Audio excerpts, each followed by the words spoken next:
What's up, meta nerds? This video is all about the E-Wing Escort Starfighter.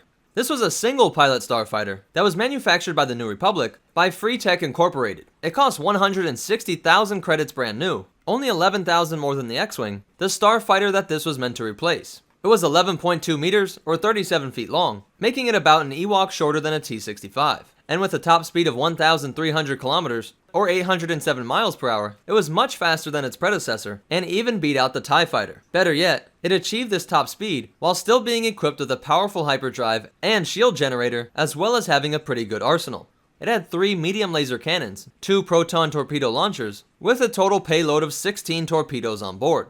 To help control these systems, and to calculate hyperspace jumps, it had room for a full-size R7 Astromech series droid. This droid was designed specifically for the E-Wing, and may have cost as much as 25,000 credits, because it is described as being very expensive, being the first iteration of a new tech, and it might explain why some accounts put this vehicle at 160 versus 185k. To protect such an expensive investment, the Astromech wasn't exposed like on most starfighters. Instead, it was positioned back here, sitting more like a co-pilot.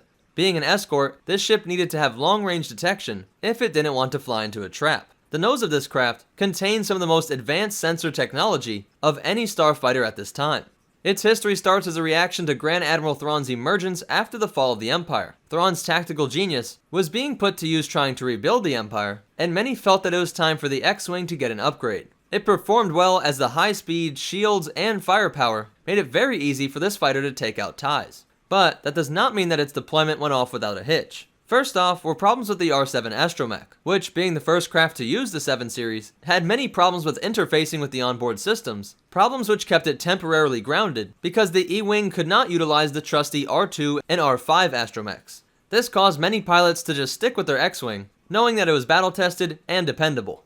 Other problems arose with its utilization of synthetic Tabana gas, not naturally mined Tabana gas. The synthetic stuff seemed good during testing, but unforeseen issues with prolonged use saw its fire output diminished by 1/3 of its power. And some accounts have these issues becoming so bad that it actually rendered the guns useless. These problems were eventually fixed, however, and the E-Wing slowly became a favorite amongst New Republic pilots. It saw service during the World Devastator assault on the planet Mon Calamari, later during the Black Fleet crisis, and the final models of E-Wings were being produced around the time of the Yuzong Vong capture of Coruscant.